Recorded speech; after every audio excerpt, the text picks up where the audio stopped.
This is Mitch, and welcome to the 1000houses.com podcast. I'm here with Rafael Cortez. He's over in Phoenix, Arizona.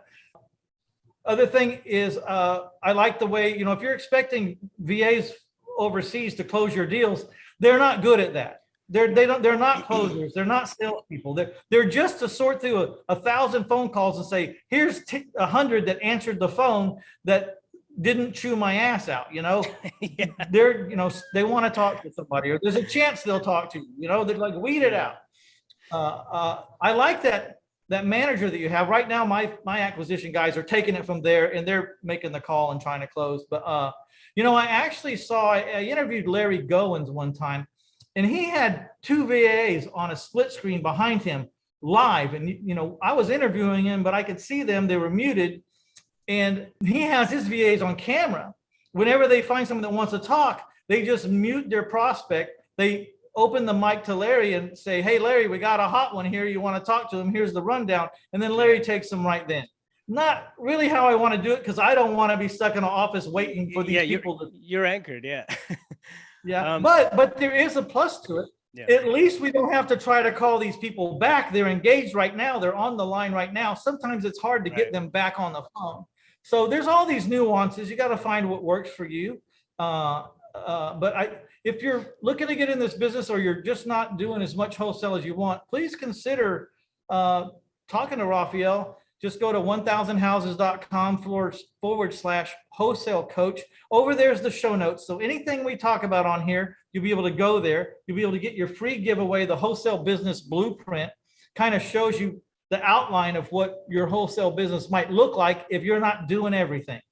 Oh, yeah, and 100%. Believe me, you're going to need this blueprint sooner or later. And yours may or may not look exactly like his, but then again, maybe it will, because proven track record, need to stick to it as close as you can. Every business though is different, right? Or do you agree or disagree? No, I agree. Every business is you're gonna have different talent that comes in. You're gonna have different markets, so you're gonna do some pivots. I mean, that's granted. Then it's gonna happen. However, the framework though, the principles behind the structure are gonna be similar.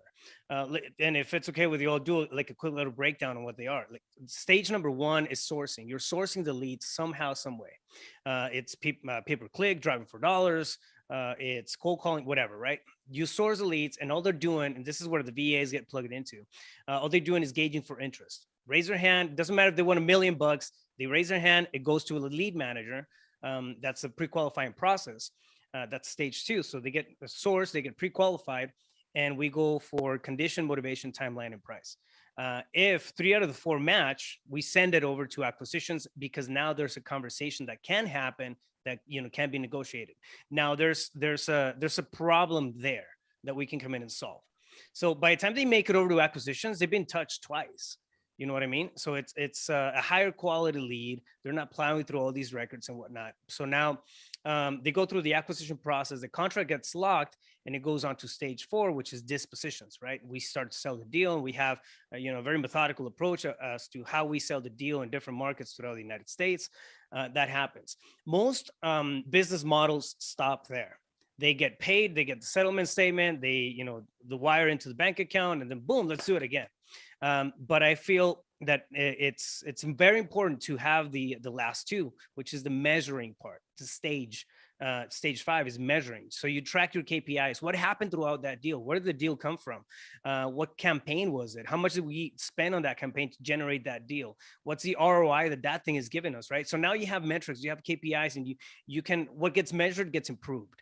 Also, did we leave any money on the table? I am always interested in how many touches that we touched. Like, when did we first contact them? When did the house sell? Yeah. And then your salespeople and your VA start to see, like, wow, we stayed with this guy for 8 months and he finally caved in. So you can't give up on any of these leads. You know what I mean? Because you'd be surprised how many come in months or years after the original conversation, because they just have their circumstance close in on them too tight, or they get too fed up, or they finally realize that their property is not worth $1 million, and now they're getting real.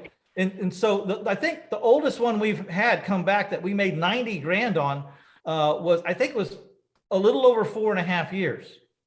They were waiting for someone to pass, and then they had to wait for estates, and then there's always a black sheep in the family, and they had to work through it. And finally came up, and we got the call. But 4.5 years later, that VA that started that call and connected with that person, it paid 4.5 years later. I'm always interested in that. Yeah. And I really believe tracking's immeasurable. I mean, like to really what it does for your business. No, absolutely. I mean, running a scorecard and then keeping tabs, right? A lot of times, and this is what the hustle mentality will have you do. Like, I don't need to track numbers. I just got to get it done. I got the deal in.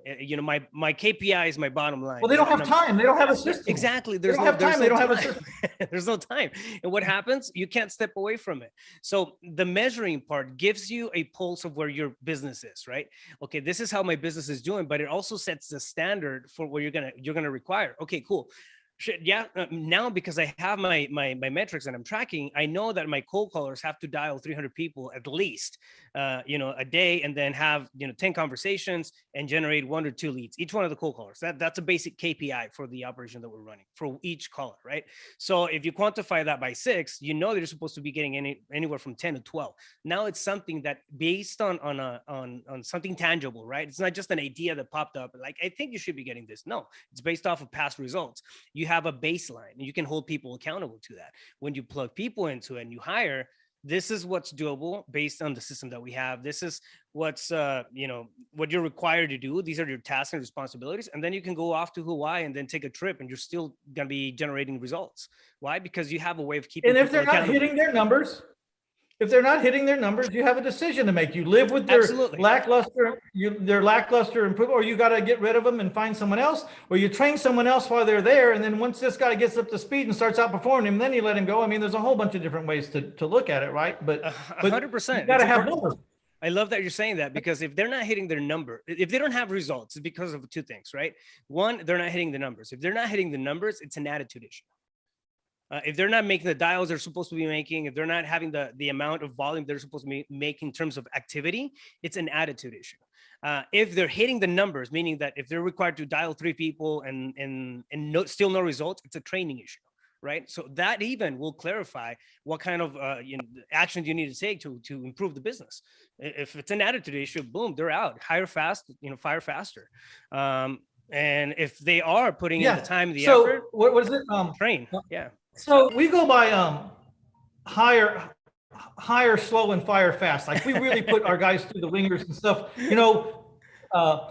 Like I say, there's always shades of how to do everything, and you got to do how it fits. We just got tired of we really tried to see if we could find the right person if we spend a little bit more time and do some personality tests or something. Yeah. I hired based off of that. There was a lot of people there's some people that I hired that I never would have hired, but the test said to hire. And one of those guys is my premier guy, and he's still around for 5 years. He's a mechanical engineer that got laid off in the oil crash. And I thought, this will never work, but the test says he will. And he did. And he's a fine asset. I was a horrible hirer, which is why I went to that way. Everyone I hired, I liked. I thought they were cool. We put them in. They didn't do shit. So I said, I got to quit hiring. I got to find some other way to hire, base my hiring. So again, if you want your wholesale business blueprint, go to 1000houses.com/wholesale coach and get that. You'll also be privy to Rafael's podcast.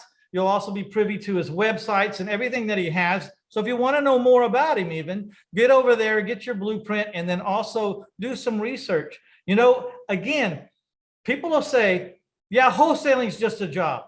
And that's what it is if you're the wholesaler and you're the guy wearing all the hats. But you can make wholesaling a business. Rafael's not the only one who's made this into a lucrative business, and they're in Hawaii while they're knocking down, hordes of cash. The other side of it is, you don't have to do 1 million houses to have a successful wholesale business. I mean, even if you're wholesaling 2 or 3 houses a month only, and sometimes if you're part-time, just 1, it can change your whole life. It can change the whole way you live. It can change your whole retirement prospects. And, if you decide you want to ramp it up and take it to another level, there's always that coach out there that's to take you to the next level.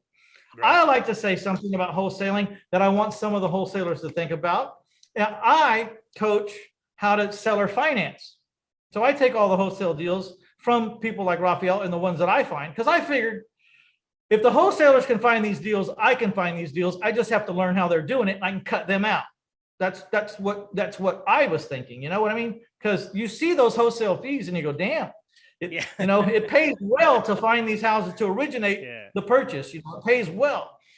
So, but I just want to plant a seed, and I'm not knocking any business or saying any business is a better. You have to do what's right for you. But even Rafael said that he wholesales his deal and moves them into a different strategy, a buy and hold or a fix and flip. I want to present the owner finance strategy, because when I get a down payment on my houses, I'm averaging 10% is the minimum. I'm averaging a little under 15%. That looks a lot like a wholesale fee in most cases. Now, you probably got it down to a science, and your wholesale fee is more than $8,000. But when you ask around the country, what's the average wholesale fee? It could be right around 8,000. And so the pros, they're getting more. I understand the pros are getting more, but my down payment looks a lot like that wholesale fee. But I'm still owed, and I average about $500 a month positive cash flow in each deal. I'm still owed 360 months of $500 a month positive cash flow, of which I am not a landlord. I'm just the bank. So $500 times 360 months is $180,000 I still have coming to me after I've received what looks a lot like a wholesale fee. So maybe a strategy for y'all is to be wholesale, wholesale, wholesale. But when you find that cherry, go ahead and seller finance it. And you still get an upfront fee called a down payment that's non-refundable. That's yours. But you've got some cash flow coming in. That is really more passive than most strategies, because you're just a payment collector. You're collecting the mortgage. No one ever calls the mortgage company and says, hey, my air conditioner's broke. They don't. And if they do, the mortgage company's going to hang up on them. They're going to say, it ain't my house, it's your house, fix your air conditioner. So I would love to throw my hat in the ring for your plan B. You're wholesaling, you get your feet on the ground, you're cherry picking now, you got some money in the bank, you need something to do with it. I like to throw my strategy in there to say, maybe consider seller financing instead of being a buy and hold guy, or instead of the fix and flip guy, to create some cash flow. Fix and flip is not cash flow. It's one time, it's a bigger check, maybe. But being a landlord, to me, I would rather be a seller financier than be a landlord on houses or apartments. If your cash flow is limited as a landlord, say that you're cash flowing $300, $400 and it's leverage or something, and AC goes out, you're screwed. You know what I mean? It's stuff that happens when you have. That's the problem. That's the problem I presented both sides. A lot of millionaires have been made with rent houses. I'm not bashing. I'm just going to show you there's another side to the coin. I think the biggest myth portrayed in the real estate guru world is the buy and hold, because they say, well, you're collecting $1,000 and your payment's $600, so you're making $4,800 a year, and then they just go on from there. Well, it's like, wow, you just glossed over every repair that could ever happen, like it would never happen. And that's typical. But in the seller finance business, when you receive a check, short of having to foreclose on somebody, it's your money, because it's just the payment. And it's a different strategy. I've done 2,500 deals in or about my hometown of San Antonio since 1996. And that's the strategy that I love. But if I was starting out, I couldn't start out at that strategy. I'd have to start out like a wholesaler, you know what I mean? Or I would find the deals and I'd have to partner with a money man and give him a large portion, if not 50% of the deal, which I did that a lot. 50% of a profit's a lot better than 100% of zero, right? So nothing. And plus I was partnering with guys. Let's talk about that for a second. You can partner with doctors and lawyers who have the money, but they're bringing nothing to the table, and you will not learn anything from them about the business. Who you want to partner with is people that are flipping a whole bunch of houses or have flipped hundreds of houses in their career, because you're going to learn something from that partner. You'll tap his network, you'll tap his brain, and you'll tap his bank account for the money. And all that's really great. If I had a choice, now that I know the business as good as many or most, it's okay to go get a doctor. But in the beginning, I'd rather partner with a guy that was a pro in my business. Learn and so learn. I could learn. Yeah. Yeah. Yep. All right, man. It's been great. I appreciate your enthusiasm. I appreciate your professionalism and what you've done. And if you're out there and you're interested, please go to 1000houses.com/wholesale coach. Connect with everything that Rafael has to offer, Rafael Cortez. Be sure and get your wholesale blueprint so you can get an outline of what the business looks like. And believe me, if it's not rocket science, but it's what you choose to study and what you choose to become good at, right? So if you have a passion for this, or you think you do, this is a good place to start. Anything you want to say to the folks out there, maybe the people that are fumbling around or not having that much success in real estate, or they're thinking about going into real estate? Anything you want to say to them before we wrap up? Yeah, it all starts with and this is gonna sound cliche, right? But it starts with a vision. And I don't want to, I don't want to talk about the business vision. I don't want to talk, I want to go, to the individual vision. What do you want for your life? What does your life look like? Where do you see yourself in 5 years? And is what you're doing right now gonna get you there? Or do you see yourself in the same place in 5 years? Is that good or is that bad, right? But think about, have those deeper conversations. A lot of times we just, the tendency is to go after the money, the amount. I want to make $1 million. I want to make $100,000. I want to make whatever. But there's no emotion, no attachment, no personal anchor linked to that. And that's where a lot of people fizzle out. And we need that, right? We need to have a sense of direction, a sense of perspective, a sense of purpose as we're going through the process. Not to figure out our life purpose, that's a whole different conversation, but to have a purpose on the actions that we're just taking, right? And is this vehicle the right thing for me? If you have that in place and you figure out what that looks like, at least have a decent idea, you're going to be okay. So I have a philosophy that the most important thing in your entire life is, just while you're working your job, to figure out in your part-time, you got to burn your candle at both ends a little bit, but you got to figure out in your side hustle how to replace the income from your job so that you can walk away from your job. And that might only be $3,500 a month. It might only be $4,500 a month. So scrap all the $1 million ideas and just figure out how to get that, I call it your freedom number. And that's not vacations and boats and all that stuff. It's just, what does it take to pay my bills, my mortgage payment, my insurance, my car, my whatever it is you think you can't live without, insurance, electric bill, the basics. And if you figure out what that number is, it's usually not that big. And all of a sudden, things kind of shrink down and they get more doable in your limited belief system, right? Yep. And then the reason why it's important is because you get that $4,500 a month or that $5,000 a month, and you don't have to have the job.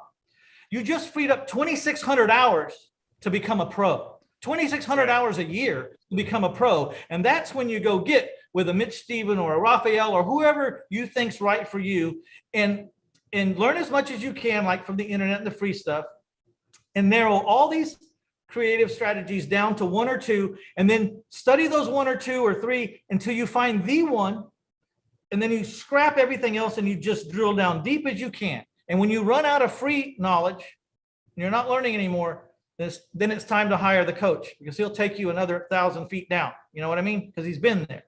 Oh, yeah. And that's my tiny philosophy about, if you want to get free, you start with just trying to get in a business or a side hustle that will replace your job. And most people have to do that working part-time.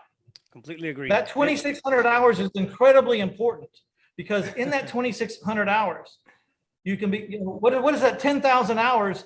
We've all heard 10,000 hours will make you a pro or make you an expert or one of the best in the world. 10,000 hours on the violin, you should be one of the best in the world if you have any proclivity at all. You know what I mean? Right. So at 2,600 hours a year, you're talking about 4 years to become a monster. Yeah. At what you do. Yeah. The one thing that you have to agree though, right?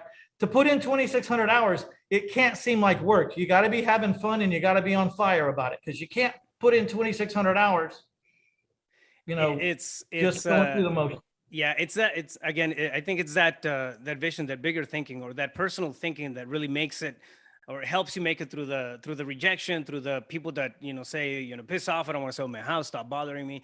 That can, start taking a toll to, build a tax, right? But it's having the end goal in mind. Okay, where do I want to get? And that's going to get you through that space. And definitely, I mean, if you're able to leave, and like you said, it doesn't take that much, right? Most people I ask, like, how much do you need on a monthly basis to just cover your bills and cover your nut? And it's, $5,000 to $6,000. The average deal in most markets is about $20,000 on wholesale. Our average fee it's because closer if to you're the going to 40, wholesale but houses, yeah, it's how many deals a month you need. Like, if you're going to wholesale houses, wholesale the expensive houses, right? Because $20,000 nothing on a $300,000 house or $400,000 house. you can Yeah. tap into So, markets. So yeah, I completely agree. well, man, it's exciting to talk to you. I hope that we've excited someone out there. What turns me on is, I've worked with people that started with nothing, that became multimillionaires and are living a whole different lives. And to have those people sometimes fly or drive across country just to shake my hand to thank me, because I've only talked to them, on the phone or whatever, online. And then they come to personally thank me because their whole life is not even remotely close to what they were. You need the input from people that have been there, because you got to keep your head screwed on straight. You can't let people piss on your brain. You can't sabotage yourself either by not budgeting, by not spending money, by not having discipline. There's a lot of things that go into it, and it's all kind of a life experience. It's not just about making money. You can actually become a better person on a whole lot of fronts by getting focused, getting discipline, and achieving a goal that you didn't even think you could do at first, way out there for you.